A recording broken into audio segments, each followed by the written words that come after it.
Hey everybody, welcome to a brand new chapter of Old Man Brad. Whether you are new to the show or returning for another chapter, thank you so much for giving me a listen. If you love the show, drop me a review over in your favorite podcast app or become a patron at patreon.com/oldmanbrad. In this chapter, I'm back with another interview, and it was a great discussion.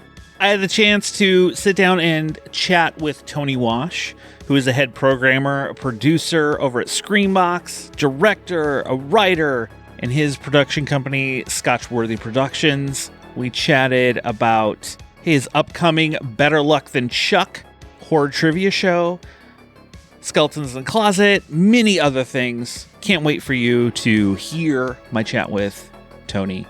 Before we do, I want to say, if you're in the Cincinnati area, come out to Frightful Fridays on the third Friday of the month. So thankful to be partnered with the Esquire to bring you a horror screening each month. We just finished a screening of The Prowler and working on what we're going to bring to you in August. The screening will be on August 15th at 10 p.m. Just keep it right here or at the Esquire Theater. Just come out to the Esquire and let's watch a movie together. All right, I'm excited for you to hear this conversation with Tony. So we're going to dive into my chat with Tony Wash, and I will talk to you on the other side. My guest today is not only the head programmer and producer at Screenbox, but has been involved in many projects from It's My Party and I'll Die If I Want To, Bloody Bites, and Skeletons in the Closet. His new project brings Charlie and the Widow back as hosts of a horror game show in Better Luck Than Chuck. I'm excited to welcome in Tony Wash. How you doing today, Tony? I'm doing fantastic. Today is a good day. How are you? I can't complain, really, honestly. Well, I mean, hey, we get to bullshit horror, so exactly.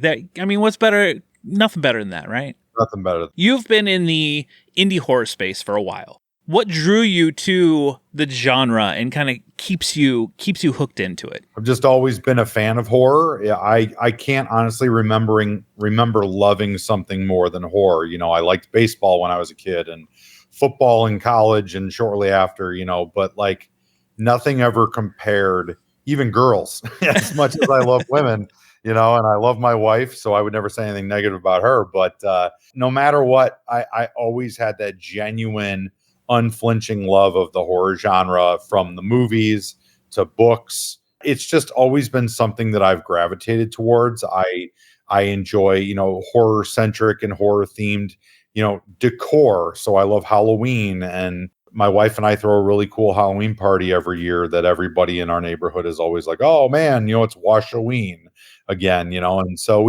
I've just always, I don't know where it comes from, if it's genetic. My father's a big horror movie fan. Apparently my grandma was a big horror movie fan. So when my dad was a little boy in the 1950s, the early 1950s, my grandpa was too young to be in World War II, but he was in the Coast Guard shortly after World War II. He was one of those very straight and narrow, kind of to the point, legitimate people that doesn't fuck around. Okay. And so I think that he just was never interested in going to see the old black and white monster movies with my grandma in the theater.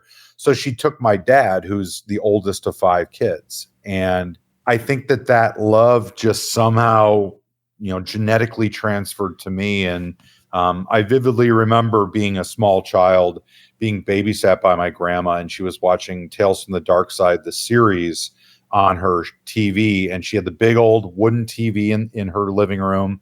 And I was laying on the floor, just like Jamie in Skeletons in the Closet, watching the episode that Tom Savini directed with Lizzie, that little monster that comes out of that closet and terrorizes that college co-ed, and scared the absolute shit out of me. But I thought it was so cool. And so moments like that are just things that have always been ingrained in my head. And I think ultimately led me to now a 20+ year career in independent horror filmmaking and programming and whatnot. Working in the indie horror space, how has that kind of shaped you as a filmmaker? Because I know some of your things, you kind of have like that classic horror vibe, whether it's the 80s or whatnot. Kind of what kind of shaped you and kind of set your style? Definitely 80s. I'm a big fan of just the 80s, like decade in general. I was born in 1980, so I got to be a kid during one of the best decades to be a kid, I think.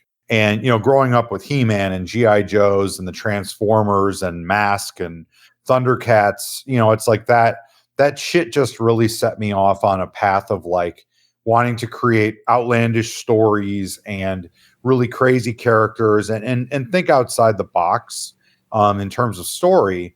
And then visually, it honestly just a lot of my work pulls references from some of my favorite horror content from the 80s, like Alien, which is 79, I understand, but my top 3 horror movies are Alien, The Shining, and The Thing. And so I feel like between those and then a lot of the other films I really love, like Night of the Creeps and House and Psycho 2 and all of those types of movies, all Monster Squad, Frank Darabont's The Blob, all of those movies just have like that softness to them, still vivid pops of color. They all set really effective atmosphere with lighting, and the composition of the shots is always really well thought out. It's not just like, oh well, we need to get a close up on this person, so we're just going to shoot him in the center of the frame. It's like, well, there's reasoning behind why the person is center justified or otherwise. And so yeah, I think I pull a lot of influence from the 80s for sure. But there's a lot of modern movies that I really enjoy as well. And my, I have 2 go-to cinematographers that I collaborate with, Robert Patrick Stern and Phil Ortiz. And the 2 of them are very much so not only students of the craft of cinematography and always trying to hone their skills, but they're cinephiles. And so, Rob being a little bit older than Phil, he has a slightly different taste. But at the end of the day, if we're saying, hey, like for example, with The Rake, I want The Rake to be Alien meets The Shining. I want hard atmosphere. I want a psychological thriller monster movie. And so Rob and I at the time, we had watched Prisoners, and we wanted it to be very bleak and drab and kind of take place in like March or April in Chicagoland area, which is always very gray and wet and, just dead looking. And so we pulled a lot of reference from Prisoners, the Hugh Jackman and Jake Gyllenhaal movie, because that's very much the same kind of feel, that kind of Pittsburgh, Midwest kind of feel. Yeah, I think it's just a mix between kind of what I grew up loving and when I write a story, if I'm writing a script or if I'm, taking somebody else's idea and developing it visually, I try and filter as much of that, of my own inspirations and loves into it as I can, because at the end of the day, as a creator, I think every creator should be creating something that they love as a fan. And so I try not to make movies and shows and stuff that I wouldn't want to watch myself, Well, there you go. Yeah, absolutely. I mean, if you're not having fun, you don't enjoy it, then it's one of those like, why are you doing it? Exactly. And speaking of Skeletons in Closet, I saw it at Horror Hound out here in 2019, and it's that old like creep show 80s vibe, like anthology film, but you have 2 hosts, the Widow and Charlie, in it, kind of in between segments, kind of cracking jokes and kind of keeping things kind of flowing along. And your new project, Better Luck Than Chuck, you bring back these 2 characters. Did you always want to bring them back in another project? Oh yeah. I mean, I've said this a million times at this point, but I've had the Widow and Charlie in my head and on paper since I was a junior in college in creative writing class. I just developed them because I had never seen an example of a horror host and hostess dual dynamic. At the time, I grew up on Elvira. That's one of the first horror movies my dad and I rented, was one of her old big box movies. In Chicago here, we have Svengoolie. I know out by you've got Sammy Terry. So it's like you always get these single host or hostess, scenarios. And I thought it'd be really cool if they were married to each other. And then I always loved the Crypt Keeper. I thought he was super cool. And so I thought, well, if the husband is dead, which my company Scotchworthy Productions, our logo is a zombie, and it's actually Charlie. And so Charlie has been kind of like this fixture of mine for 25 years at this point. So I always knew I wanted him to be the male host counterpart. And so I thought, okay, well, if he's the husband, what is his wife going to be? Is she also going to be a zombie, kind of like the Return of the Living Dead poster?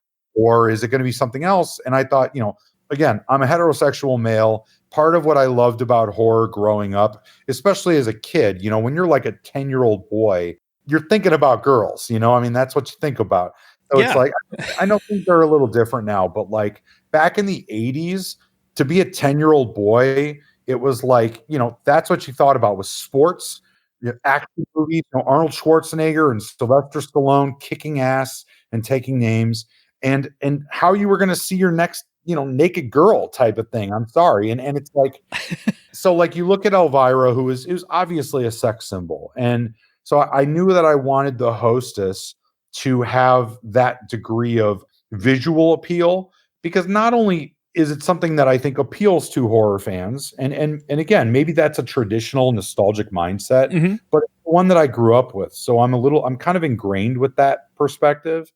But it's also that I just feel like when you are I feel like a beautiful woman being kind of in control of the situation because her husband's dead and literally can't move off the couch because he's a corpse. He's not a zombie, he's a corpse. There's a difference. And so it's like, I love the idea of her always having the upper hand. So she's empowered. And I love that because it gives her that kind of final girl power. Obviously, final girls are popular in the horror genre for a reason. So it was just like from there, it was like, okay, well, they're husband and wife. She killed him. And I remember having a very vivid conversation with my good friend, Jason Kane, who did a lot of the special effects on my earlier movies, him and his wife. And we were talking about The Widow and Charlie, and when we were developing Skeletons in the Closet, and, how she killed him, and like all of these different elements and stuff. And so it just all kind of came together that she poisoned her husband, Charlie. We don't know why, but she killed him. She's a witch. And so, very much like Bewitched, like Samantha and Bewitched, the old TV show. And so she's brought him back to life, and she forces him to rot in her basement watching horror movies, which is her favorite thing to do. And she pretty much is able to control him. And so I always thought that was a really fun dynamic. And ultimately their banter, given that she's murdered him and he's mad at her for killing him and won't let his soul go free, to the afterlife.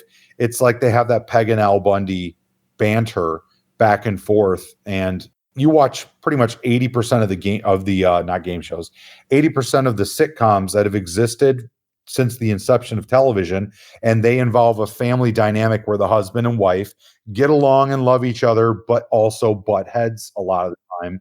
And so I don't know. I think it was all very serendipitous. It just worked out great. I loved them in Skeletons in the Closet. They added that comedic flair to, in between these stories. Before deciding to move them to, a game show host, like the idea of these two as hosts of a game show, I think fits perfectly for if anyone has seen these characters in Skeletons in the Closet. Did you ever want to bring them back for more anthologies before this, or did you decide, I think hosts are like something like this might be a different fit for them? Oh, of course. Yeah. I mean, after we distributed the first movie, our distribution partners, Cow Lamp Films, which is a company out of Illinois here out of Chicago, and they were very interested in perpetuating the concept. They really liked the brand. And so we had started developing a episodic series of Skeletons in the Closet where it would be short films, and they would basically watch a 30-minute, a 25-minute short film and have the interstitial commentary back and forth. We never thought about them interrupting the movie like Elvira or Svengoolie do, where they pop up kind of in the lower third and like talk or make a joke. We never really wanted to do that, because what I loved about Tales from the Crypt and Tales from the Dark Side and all of those anthology style horror shows is that the movie, the episode was a little movie in and of itself. And so I wanted to kind of maintain that kind of design. And so, ultimately it didn't work out. Like we couldn't get our co-producers, this company just couldn't get the money together, and things kind of fell apart. And then, I've worked with Bloody Disgusting for about 10 years now. And so there was a short period of time where the guys at Bloody Disgusting wanted to develop a sequel to Skeletons in the Closet. And, I had a really awesome concept where the babysitter Jamie comes back and she is now the babysitter, and she has this young boy, because Yeany Carner, who plays Jamie in Skeletons in the Closet, we're going to her high school graduation party in 2 weeks. So, she's 17 now. So I thought, how awesome would it be if the Widow and Charlie's #1 fan was now the babysitter introducing the kid she's babysitting to Skeletons in the Closet? Would love to do it. Would love to see that happen one day. I don't know if that could or will ever happen. Skeletons in the Closet is kind of its own beast. Mm-hmm. Thankfully, Better Luck Than Chuck is an entirely separate entity and can kind of live and perpetuate on its own. And so, yeah, I mean, aside from the Widow and Charlie characters, there is no other tie-in to Skeleton Closet. Getting into a game show, doing a trivia game show, how did you come about setting that up to be, a horror game show that really hasn't been out there at all, of kind of pulling that together? So my wife, my wonderfully talented wife, Meredith, and I were laying on the couch one night watching a horror movie, because I make her watch a horror movie pretty much every night of the week. And she's very patient about it, and I love it, because she's a horror fan, but she's not a horror nerd like I am. Yep, that's my wife too. So she definitely tolerates more than she probably cares to, but she's great about it.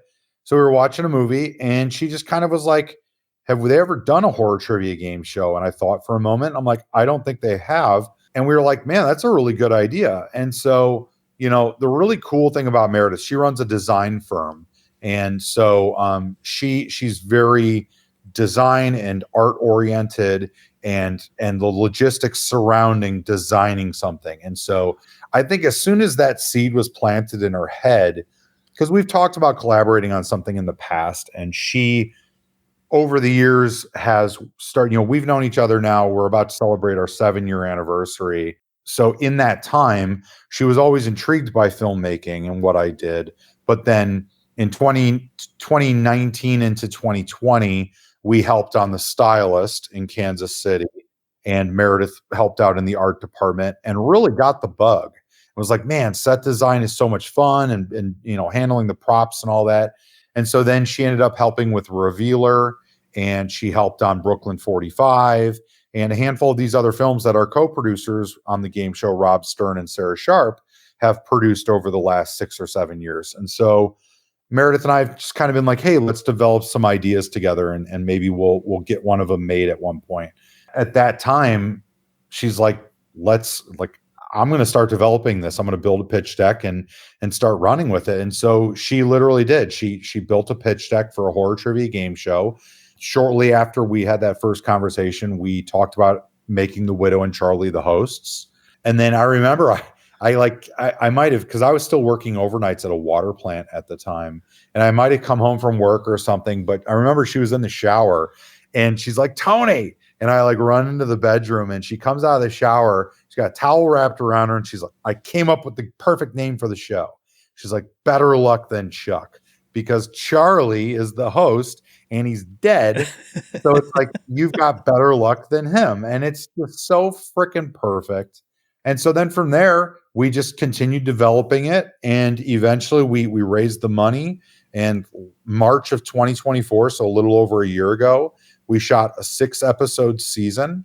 We have 15 different contestants who are all horror fans from around the United States that flew into Chicago, and we shot here in Chicago. I think a lot of the steam really picked up when we were connected to Universal Studios by Brad Miska, who is one of the guys who created Bloody Disgusting.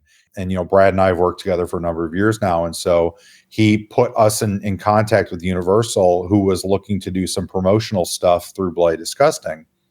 And ultimately, we ended up getting a all expense paid trip to Universal Studios Halloween Horror Nights as the grand prize provided by Universal. And as soon as that happened, as soon as we saw the enthusiasm from the Universal team, we knew that we had something special here. And so, it's pretty much just been full speed ahead ever since. And yeah, I mean, we're super excited about it. It's done. We had our pilot episode premiered at Series Fest in Denver in May. A crowd of 200 people in the theater, and they were laughing pretty much throughout the entire 30-minute episode. There were lots of people shouting out answers, while the game was being played.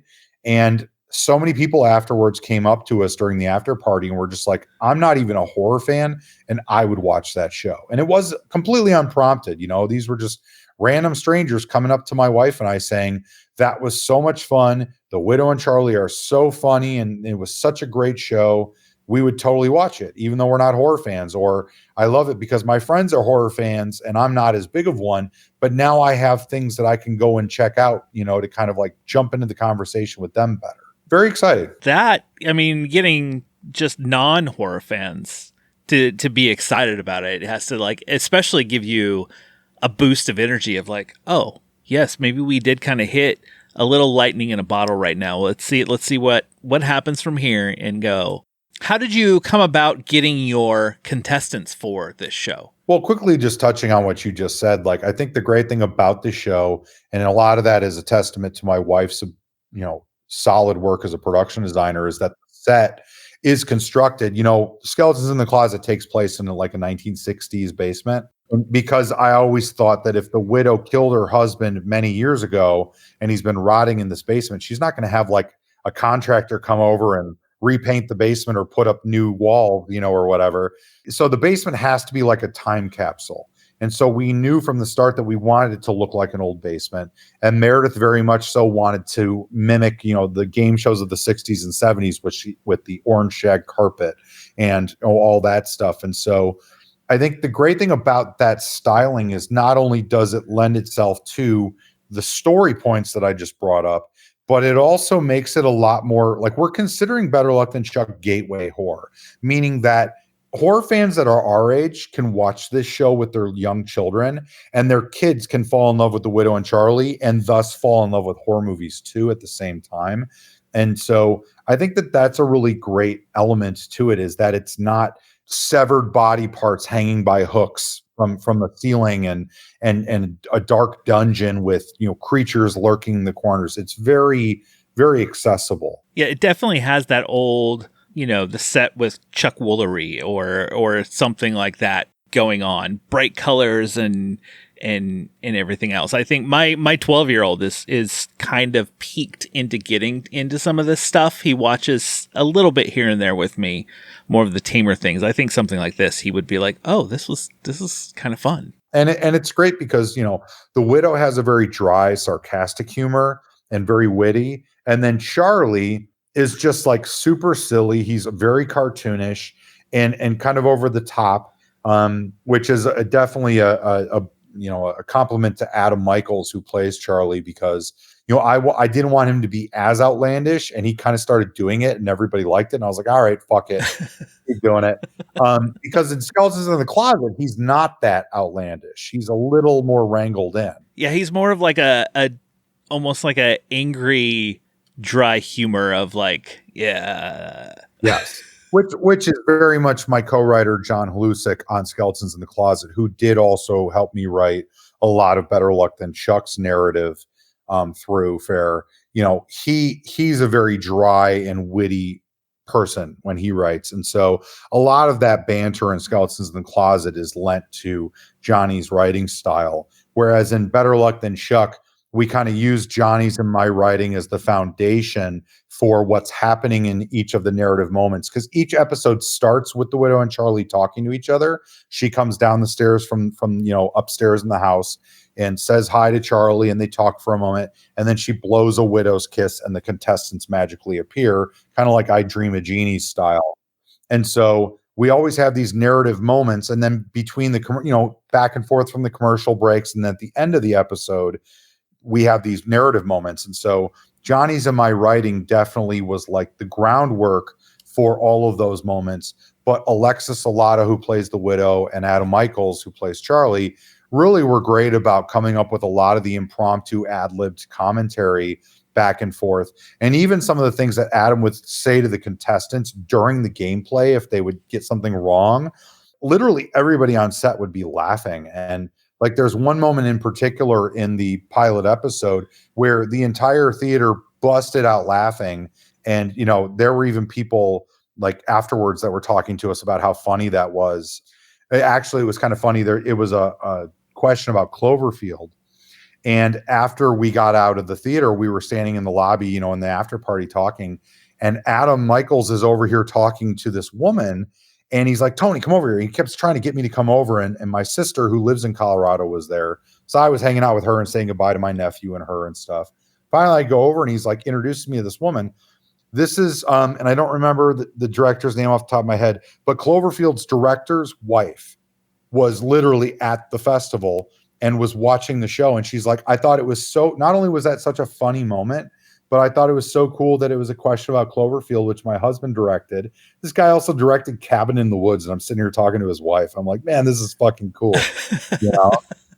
And so we were just like, you know, sitting there talking about that. And she was just complimenting how funny that part was. And so it was really great to see how all of these impromptu moments really did pay off in the long run. And so I know I kind of veered off of your question of contester. You're totally fine. I mean, this is now with the contestants, I guess, is where how did you come about getting your 15 contestants to compete in this show? We started to drum up interest. It was the day after Christmas, leading up to New Year's Eve.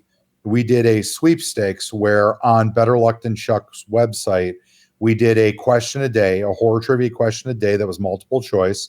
And every time you answered, each day you could answer the question once. And so we did like 5 or 6 questions. We did a sweepstakes for $500 cash, whoever won. And so that was just to drum up interest. And then on New Year's Day, we released a post on Bloody Disgusting that said, you know, apply to be a contestant on Better Luck Than Chuck. And so we had a submission form through our website that people could go and fill out. And then we basically had to do all the culling of, you know, a couple hundred, you know, contestants that applied. And we narrowed it down to about 50 or 60 people. I did a Zoom interview with each of these people, and kind of that way I got to see their presence on camera.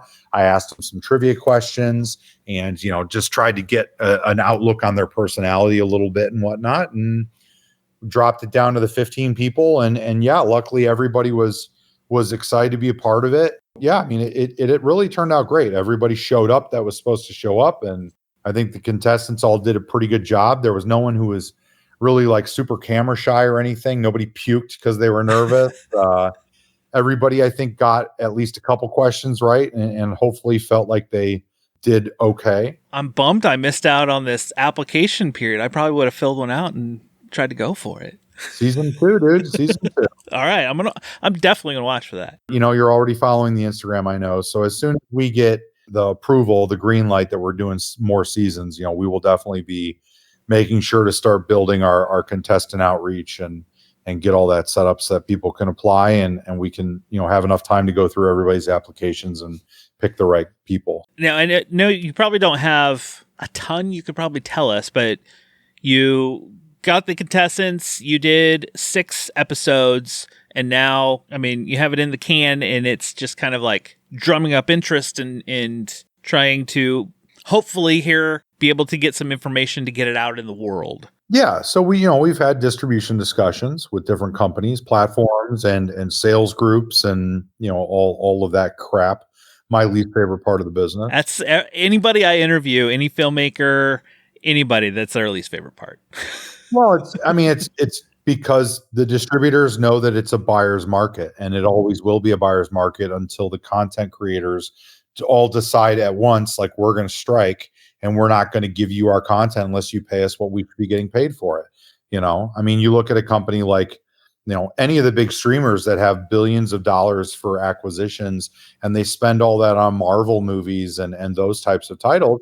And that's understandable. I totally get it. They warrant that type of price tag because they bring that kind of money in. But at the end of the day, you can't look down upon a movie that was made for $1 million, or a movie that was made for 300,000 or even less. There is a lot of quality independent content out there that a lot of people put a lot of time and effort and heart into creating. And it's just not fair that no one feels like there's a justification for those people to be paid back for that time and effort and investment financially.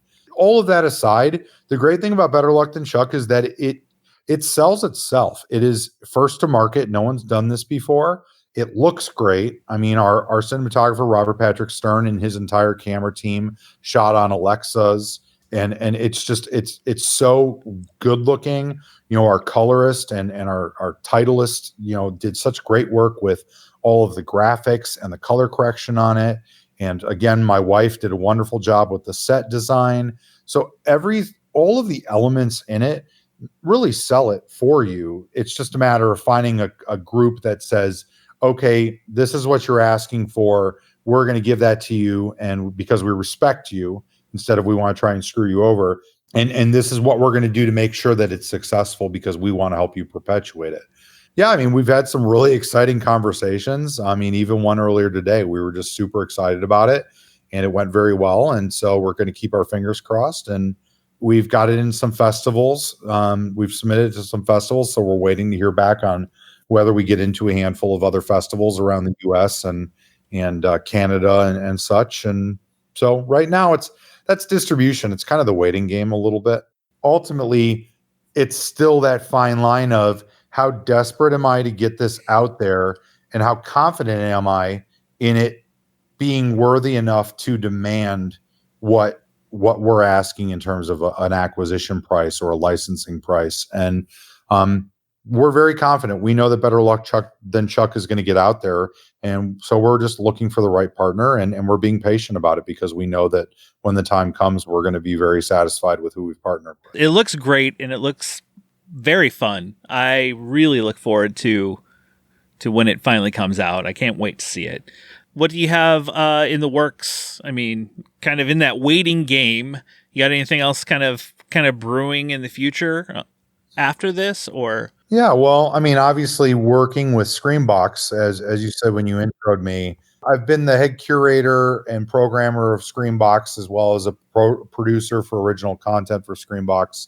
And it's pretty awesome. It went from me working with Bloody Disgusting with our show World of Death that my buddy Jim Peterson and I started back in 2016 to in 2020, Bloody Disgusting came to me and said, we started a streaming channel. We want you to create a new show for us called Bloody Bites, very similar to World of Death, but, kind of a little bit different. And so ever since then, from there, they had me programming the channel that Bloody Bites was playing on, as well as curating Bloody Bites. And it's just grown from there. And so now, a year and a half ago, I got hired full-time with Cineverse, and I've been working with Screambox full-time ever since. And so last fall, I got my first original show produced, greenlit, and it was produced out in New York by a couple called named Dennis Callow and Bethany Watson. The show is called The Trouble with Tessa, and it's a ultra low budget episodic. It's a 6-episode series that is premiering exclusively on Screambox July 15th. The first 2 episodes release, and we're doing 2 episodes a week for 3 weeks. There's 6 episodes altogether.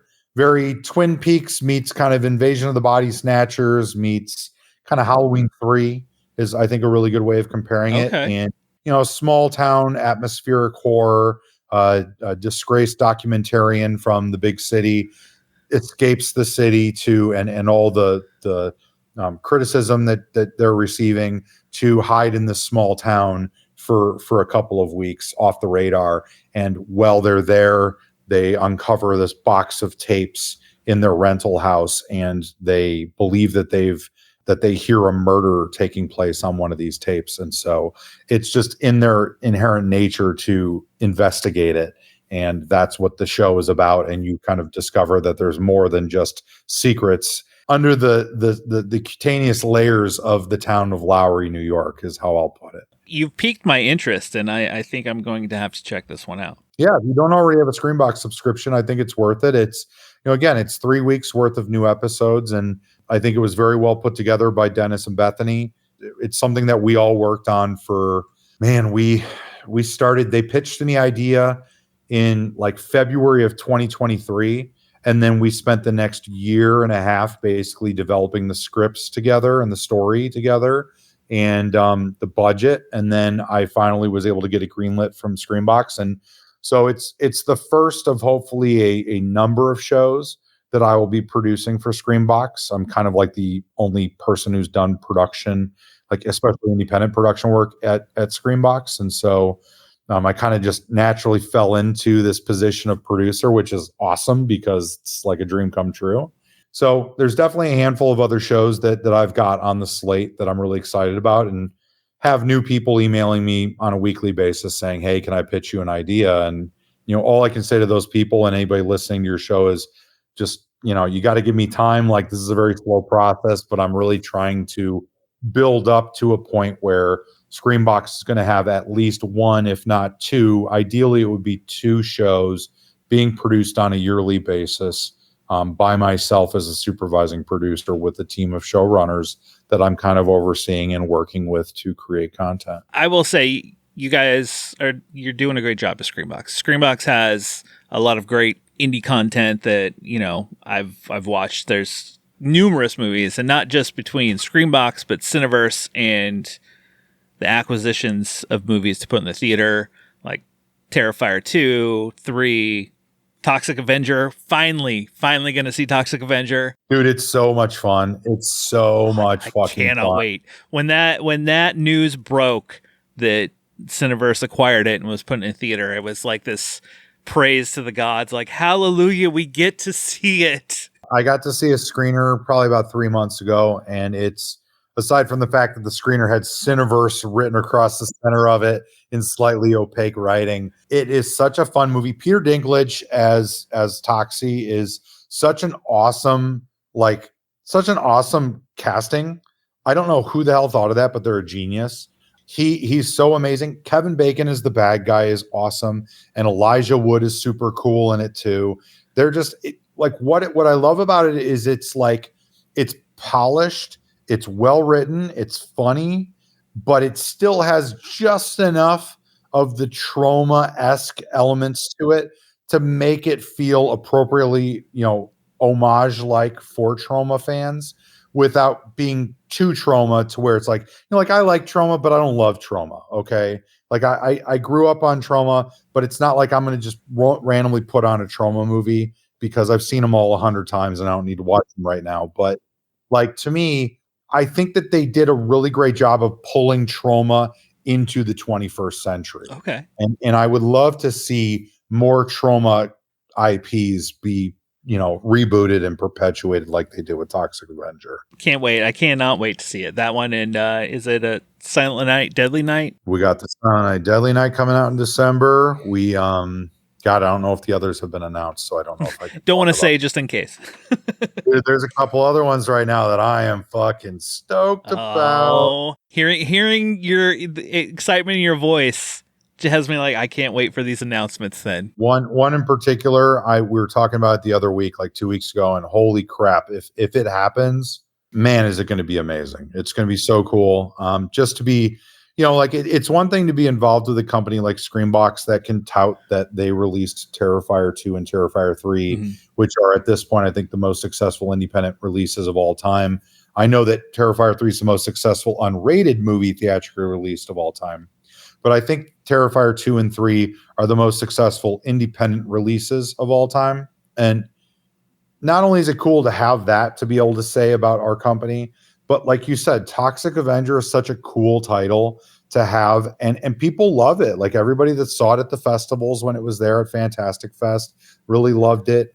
I think we've got over 15 million views on the trailer on social media in the last week that it's been out, or half a week that it's been out.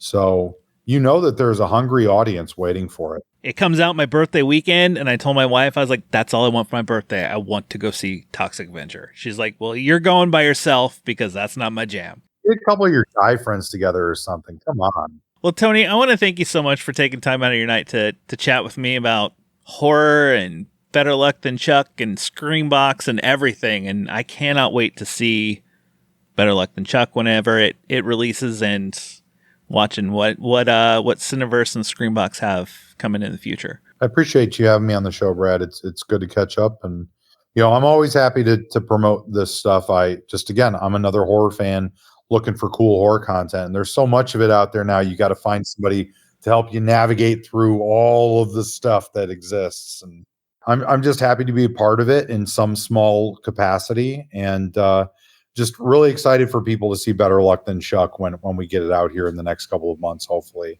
So if your listeners can, jump on to Instagram, find Better Luck Than Chuck, and give us a follow. That's where you're going to get all your updated info on when we're going to release it and how you're going to be able to see it. And I'll have all the links in the description for the episodes. People can jump right over to the Instagram and follow along to the Widow and Charlie and what they have going. Follow me on Instagram, Scotchworthy, @Scotchworthy. I would love that. And otherwise, always happy to catch up if you ever want to talk about other stuff that Screenbox is doing. If you have a Screenbox subscription, best way to find the stuff that I recommend is jump down to the exclusive collections shelf, and you can find the Curator Selects collection.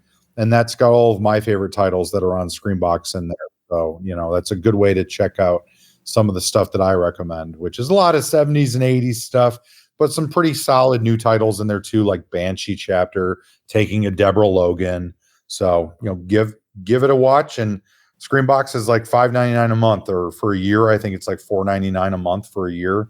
I highly recommend it because we've got lots of cool stuff coming down the pipeline. Well, thank you so much, Tony. Thank you. Not a problem, Brad. Thanks. I want to thank Tony again for chatting with me. I think he and I could have probably sat on a call for hours and just talked horror movies. It was such a blast just chatting with him. He seems like that type of guy, like I could just call up and say, hey, I want to talk about some horror movies. Let's chat. Like, it was just a blast. And one of the things he talked about, he and his wife in their neighborhood kind of do this Halloween thing. My wife and I do the same thing in our neighborhood. Known in the neighborhood, we've lived here 4 years now, as Halloween, their house is going to have like a big thing. We always have a party, and it's just kind of a stopover. People trick or treat, just come by, hang out, have a drink, have some food. Let's have fun. We always do a theme. My wife and I's costumes. We're working on this year's right now. It's going to be amazing. But anyway, enough about that. I cannot wait to see Better Luck Than Chuck. It seems like it will be super fun. I got to see the trailer for it. It looked so good, so fun. I really look forward to seeing this new trivia show, like a horror trivia show.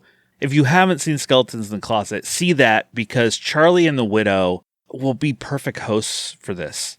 Their witty banter would be great for hosting something like this, which I cannot wait to see it. He also mentioned a show that just started on Screenbox called The Trouble with Tessa. And this is an interesting show. I've seen the first 2 episodes, and it is one that I'm curious to see where it goes and what else happens as we go through. It's only 6 episodes. 2 episodes a week will be dropping on Screenbox. I've seen the first 2. I'm curious to see what happens with the rest. It's hooked me in right now, and I want to see where it goes. If you have Screenbox, check out The Trouble with Tessa. I mean, if you have Screenbox, there's so many other movies and everything else. He talked a little bit about Bloody Bites. Bloody Bites is a great show just to see a lot of filmmakers in their short films. Like that's what the show is. It's like a collection of short films. Some of those that are on there have played at Horror Hound out here in Cincinnati.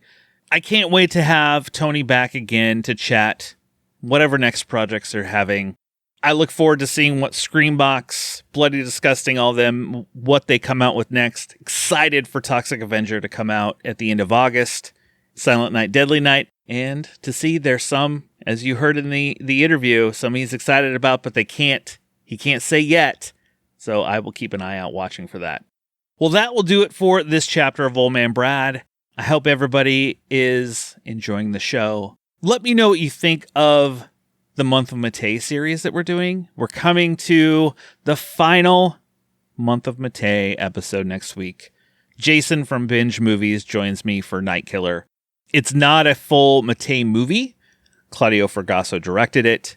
The producers brought Matei in to add some blood and gore and other things to it. But I'm excited for you to hear that discussion, and kind of a little sad that the month of Matei is coming to an end. But that's okay. I'm going to have more series. I loved doing this series, so I'm going to work on other series to bring guests in to do more of this because it was so much fun. Make sure you subscribe to the show and you'll never miss any episode of Old Man Brad. Whether it's any series I do, versus regular shows, Tales from Tubi, I do a lot over here and I have a blast doing it. Thank you so much for listening. Thank you everybody who is a patron of the show. Become a patron if you love the show. I do more content over there. I'm a little behind on some of it right now, but I'll be back soon. Just snuggle up in that blanket, turn off the lights, because it's okay to be scared. We'll talk to you later, everybody.